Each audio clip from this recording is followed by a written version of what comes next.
자, 이제 소득세 관련한 쟁점들 보겠습니다. 먼저 종합소득세 약 2년에 한 문제꼴로 출제가 되게 될 것이고, 전체 그림을 먼저 봐야 되죠. 그래서 자, 우리가 이제 우리 시험 범주에서 소득세라고 하는 거, 종합소득세라는 개념이 있고요. 양도소득세, 퇴직소득세라는 개념이 있게 된다. 뭐 퇴직소득은 따로 이 논할 실익은 없는데, 일단 우리가 사업소득부터 기타소득까지 해서 소득이 퇴직소득, 양도소득 등 소득세법에서는 소득의 종류를 8개로 나열을 하고 있습니다. 그래서 자, 양도소득에 대해서는 따로 이 양도소득세라는 것이 과세가 되고요. 퇴직소득에 대해서는 퇴직소득세가 과세가 되게 된다. 그럼 나머지 6개 소득에 대해서는 종합소득세라는 것이 과세가 된다. 그래서 같이 이제 기억해야 될 만한 주제가 바로 납세 의무, 성립 시기라고 하는 거, 취득세, 과세 대상 물건을 취득했을 때 등록면허세, 등기 등록을 하고자 하는데 재산세, 종부세, 과세 기준일이 뭐 간단하게 구성되는데 소득세만 좀 이상하죠. 그래서 과세 기간이 끝나는 때 납세 의무가 성립하게 된다. 소득이 발생한 때가 아니에요. 그래서 이 과세 기간이라는 게 매년 1월 1일부터 12월 31일까지를 과세 기간이라고 얘기를 합니다. 그래서 자, 이렇게 한 해 동안 소득이 여러 가지 형태의 소득이 있을 때 6개 소득에 대해서는 종합소득세라는 형식을 통해서 세금을 뜯어내고요. 양도소득세, 퇴직소득세는 구분해서 과세하게 된다. 첫 번째 출제 이슈라고 하는 거, 사업소득과 기타소득을 구분 짓는 거. 그래서 기타소득만 외운 거죠. 그래서 지역권, 지상권 나오게 되면 이건 기타소득. 나머지 모르면 다 어떻다? 사업소득이라고 부르게 됩니다. 그래서 뭐 주택 임대소득이 됐든 뭐가 됐든 간에 다 사업소득의 범주에 속하게 된다. 그래서 이 뒤에 문제 가지고 보면 만만치가 않습니다. 그저 기억할 거 기타소득이라는 개념이 이슈. 자, 그 중에서 이 사업소득 중에서 문제가 발표하는 것이 주택임대소득이라고 하는 것이 출제 포인트가 되게 된다. 그래서 주택임대소득 관련해서 먼저 과세 여부를 논해야 될 거 해서 과세기간 종료일 기준, 국내 소재, 기준시가 9억 이하인 1주택 소유자의 주택 임대 소득에 대해서는 비과세가 이루어지게 된다라고 해서 자, 이게 가장 기본이죠. 그래서 이걸 가지고 이제 해설 들어가게 되면 자, 국외 소재 주택은 주택 임대 소득 그게 이제 얼마짜리가 됐든 무조건 다 과세가 이루어지게 된다. 해서 국내 소재라고 할지라도 9억 초과하게 되면 1주택 소유자의 주택 임대 소득은 바로 과세가 이루어진다. 그래서 아주 간단한 주제인데요. 요걸 그렇게 헷갈려들 하시게 됩니다. 그래서 과세기간 종료일 기준, 국내 소재 9억 이하의 1세대 1주택 소유자의 주택 임대소득은 비과세. 그래서 9억 초과하게 되면 1세대 1주택이라 할지라도 주택 임대소득에 대해서 과세가 이루어지게 된다. 국외 소재하고 있는 주택의 임대소득은 무조건 과세가 이루어진다. 이게 두 번째 암기하시라는 거. 세 번째 총수입 금액에 산입할 것이냐 산입하지 아니할 것이냐가 문제가 된다. 무조건 다 총수입 금액에 산입하게 됩니다. 이게 원칙이에요. 근데 딱 하나 주택 보증금이라고 하는 것이 문제가 된다. 그래서 전세 내주고 나서 전세를 주고 보증금만 받았다. 월세 받으면 당연히 총수입 금액 산입하게 되는데 주택 보증금 부분을 어떻게 볼 것이냐라고 해서 두 가지 조건이죠.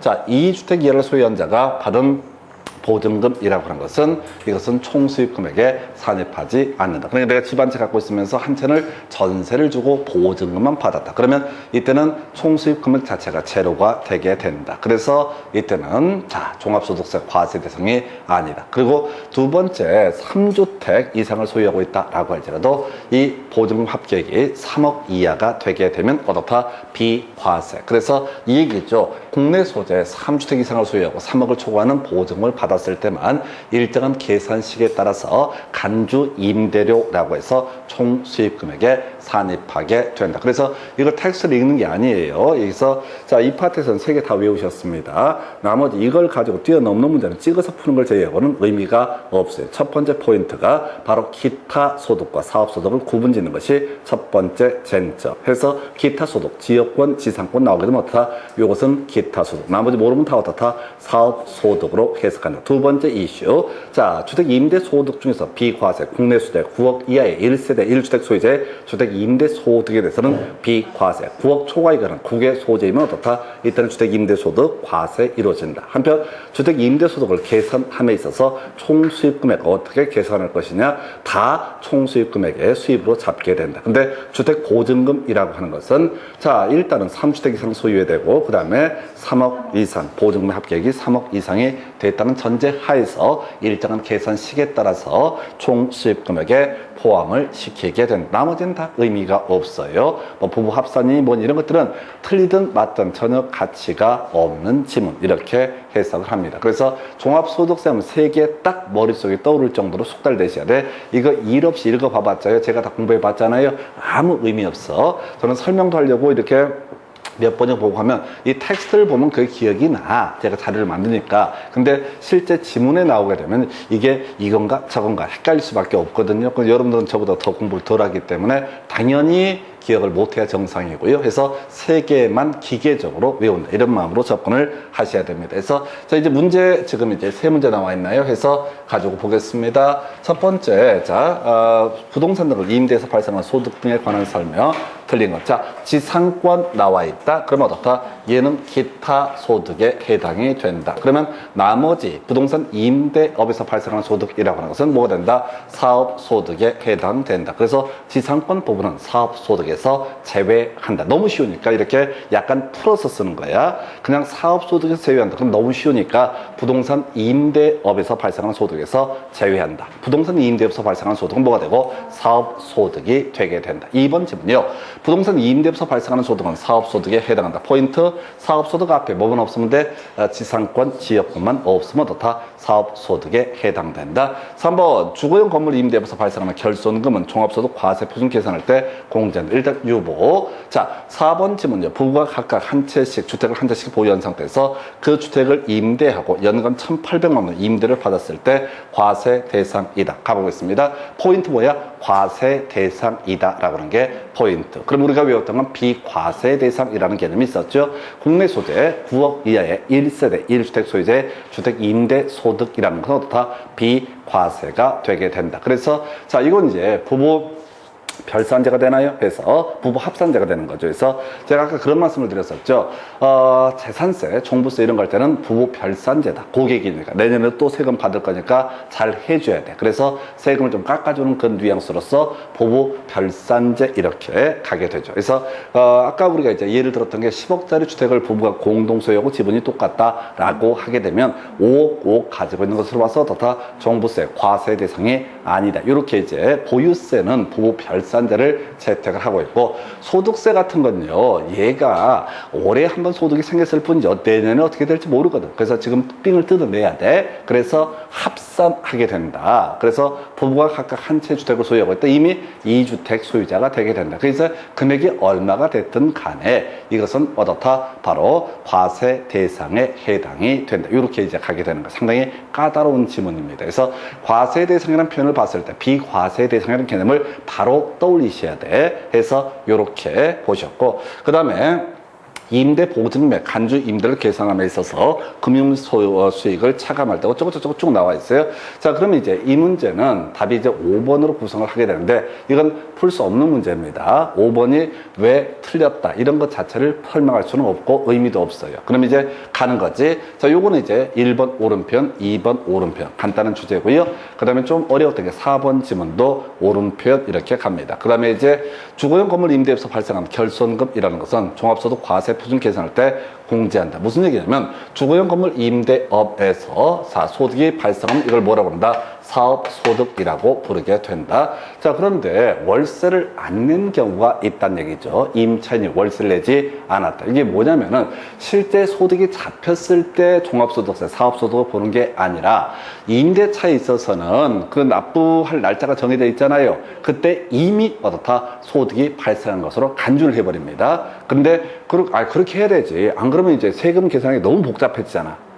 임대차 계약서가 과세관청한테 들어와 있다고요. 그러면 이제 여기서 월세가 얼마라는 걸 알고 있다고. 근데 매번 월세를 실제 냈나 안 냈나 이걸 가지고 판단하면 너무 복잡하니까 일괄적으로 무조건 어떻다 소득이 있는 것으로 일단 전제를 하고, 다만 실제 세를 내지 아니한 부분은 그 결손금이라고 해서 당연히 종합소득세 과세 표준 계산할 때 이 부분을 어떻다 빼주게 된다라고 하는 거예요. 이제 과세 관청의 어떤 편의를 위해서 만들어진 제도가 될 것이다. 그래서 답은 5번인데 이거는 거의 개쓰레기 같은 문제. 그래서 4개를 알아야지 풀 수 있었던 그런 문제가 되게 됩니다. 근데 힘 뺄 거 없어. 우리는 그냥 몇 개만 가지고 자 적당히 들어가셔야 돼요. 이 종합소득세라는 개념 자체가 문제 구성할 때 지금 7년 동안 세 문제 구성하거든요. 그래서 완벽하게 할 수도 없고 할 필요도 없어요. 이건 안 나올 확률이 높으니까 자, 그 정도로 봐야겠고요. 그 다음에 이제 검토 드리게 될 주제.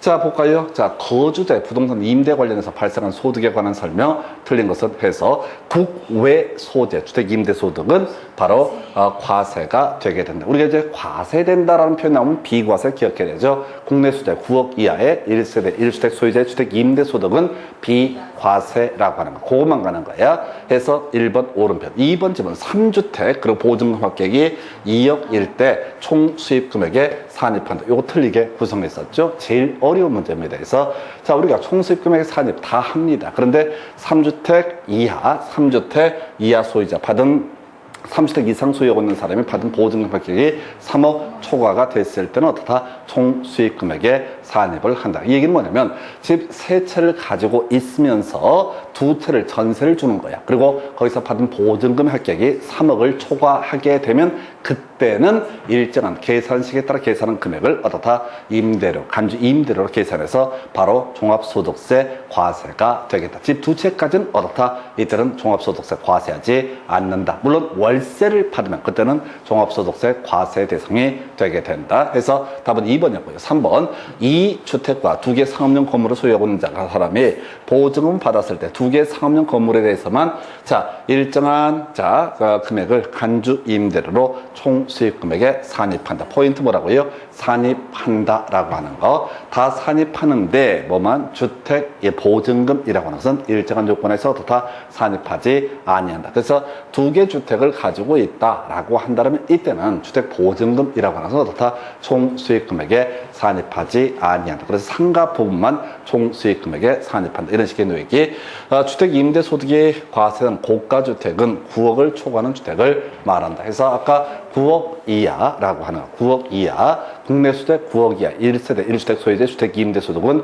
고가 주택이 아니기 때문에 바로 아예 주택 임대 소득에 대한 비과세가 이루어진다. 그래서 이런 경우 있잖아요. 8억짜리 주택을 가지고 자기는 전세를 살면서 다른 사람한테 월세를 주는 경우가 있다고 한번 전제해 보겠습니다. 다시 어떤 주택이 8억짜리 주택이고 1세대 1주택 소유자가 되겠습니다. 이거를 만약에 갑이 이걸 소유하고 있는데 이 사람이 이것을 을한테 임대차를 통해서 임차인한테 월세를 받았다라고 전제하고 자기는 어디 가서 다른 주택에 가서 전세를 살았다라고 했을 때 이 받은 월세 금액이 얼마가 됐든 간에 어떻다? 이때는 비과세가 이루어지게 된다. 그래서 고가 주택의 기준 9억 초과라는 의미. 그 다음에 이제 사업자가 끝머리 가볼까요? 총 수익 금액에 산입한다라고 되어 있죠. 그럼 주택 보증금 이라고 하는 것만 아니라면 무조건 어떻다? 총 수입 금액에 산입을 하게 됩니다. 이걸 내용을 보시면 안 돼. 예를 들어서 보험료 이런 것들도 보험금이라고 하는 거 이것도 총 수입 금액에 산입을 하게 된다라고 할 것. 보험금이 뭐야? 주택을 갖고 있었는데 상가를 갖고 있었는데 불이 홀라당 나왔고 화재 보험금이 나왔다고요. 그것도 어떻다? 총 수입 금액에 산입을 한다. 또 공과금 같은 것들도 어떻다? 실제 지불한 금액을 넘어서는 부분은 총 수입 금액에 산입한다. 5번 지문의 취지는 이런 거야. 자, 우리가 월세 50만 원, 그 다음에 이제 관리비 10만 원 이런 원룸이 있다고 치고요. 이런 경우하고 또 하나가 이 사람이 관리비 50만 원, 월세 10만 원 이렇게 이제 장난치는 사례가 있을 수 있으니까 공공요금 부분에 대해서도 실제 지불한 금액을 넘어서는 부분은 어떻다? 총 수입 금액에 산입을 한다. 근데 이렇게 가면 너무 어려워진단 말이에요. 그래서 총 수입 금액에 산입한다 얘기하면 항상 주택 보증금 얘기만 아니면은 다른 모르면 어떻다? 총 수입 금액에 산입을 하게 된다. 이렇게 그림을 잡고 가시는 게 합리적인 공부 방법이 아닌가 싶습니다. 그래서 결국은 이 파트를 갈 때는 과세된다라든가 총수익금액에 산입한다라든가 이렇게 뒤에서 치고 가시게 되면 외운 것들을 활용을 하실 수 있고, 뒤에서 가지 않게 되면은 개판돼 버립니다. 이게 이제 뭔 얘기를 하는지 읽다가 얘기 자체 취해서 놓쳐버리는 그런 문제가 발생하게 됩니다. 그래서 이 정도까지 해서 그러나 답이 몇 번이었었지? 바로 자, 지금 요거 2번 틀렸었죠? 그래서 3주택 2억짜리는 어떻다? 보증금 받았으니까 총수익 금액에 산입하지 아니한다. 이렇게 가야 될 주제가 되겠습니다. 그래서 자, 그래서 이 문제 답은 2번 이렇게 보셨고, 한 문제 더 나와 있나요? 그래서 자, 보게 되면은 소득세법상 국내 소유한 주택을 임대한 경우 발생한 소득 등에 관한 설명 틀린 것을 고르시오. 자, 다시 갑시다. 과세되지 아니한다. 1번 질문. 2번 과세된다 라고 하는 거. 3번 거주자의 보유주택수를 계산하면 어쩌고 저쩌고 한 개 주택으로 계산한다. 일단 유보. 그 다음에 4번 질문. 자, 종합소득금액에 합산된다 라고 하는 거. 납세 의무가 있다 라고 하는 거. 이렇게 돼 있어요. 그래서 일단은 1번 질문 가보니까 과세되지 아니한다. 이게 이제 상당히 어려웠던 문제입니다. 1번 보니까요, 주택 한 채를 소유한 사람이 10억인 해당 주택을 까지 가면 어떻다? 이것은 바로 종합소득세 과세 대상으로 볼 수가 있는데, 문제는 얘가 뭐냐면 전세금을 받고 임대를 했다. 그러면 총수입이 발생했다 안 했다? 하지 않았다. 그래서 수입 자체가 없으니까 어떻다? 과세되지 아니한다. 이렇게 가는 이게 제일 어려운 문제예요. 질문 중에서 엄청 꽈버렸어. 다시 9억 이하의, 자, 9억을 초과하는 1주택 소유자의 주택 임대 소득에 대해서는 어떻다? 과세가 이루어진다. 근데 얘는 소득이 있냐 없냐가 문제가 되는 건데, 월세를 받았다면 그 금액이 얼마가 됐든 간에 과세가 되겠지만은 얘는 보증금만 받은 거야. 전세만 놔준 거야. 그럼 1주택 소유자다 보니까 보증금은 총수익 금액에 산입하지 아니한다. 그래서 소득 자체가 없으니까 어떻다? 비과세 문제로 가게 된다. 그래서 사실은 설명드리면서도 더럽게 어려운 지문이 되게 됩니다.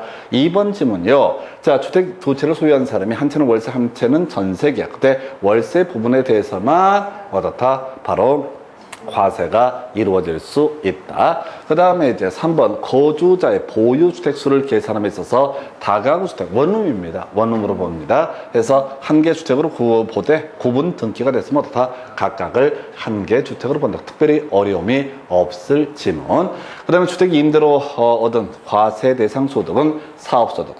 사업소득 앞에 뭐가 없어야 돼? 지상권, 지역권 없으면 어떻다? 사업소득으로 해석을 하게 된다. 사업소득은, 자, 기타 소득은 결국은 다 어디에? 종합소득세 과세 대상이 되기 때문에 종합소득금액에 산입하게 된다. 이런 식의 논리구조. 그 다음에 답은 겁나 유치한 걸 뽑았어요. 주택을 임대해서 얻은 소득이라고 하는 거. 자, 거주자가 사업자 등록을 한 경우에 한해서 납세 의무가 있다. 그게 아니라 소득이 발생하면 비과세 대상이 아니라고 한다면 어떻다? 소득세 납세 의무가 있다. 그래서 이건 좀 민망했어요. 그래서 이걸 이제 뭐 전 지식으로 쇼를 보려고 하면 1번의 배법은 이제 함정 많이 걸려버리게 되고요. 착각할 수 있는 파트가 되겠고, 답은 좀 허탈하게 5번 가지고 구성을 했다. 그래서 이게 이제 지금 종합소득세 세 문제밖에 없습니다. 여러분 자료 가지고 한번 체크하면 279페이지 가서 지금 화면에 나와 있는 자료 거의 유사한 내용들 나와 있죠. 그래서 자, 소득세 체계, 종합소득세와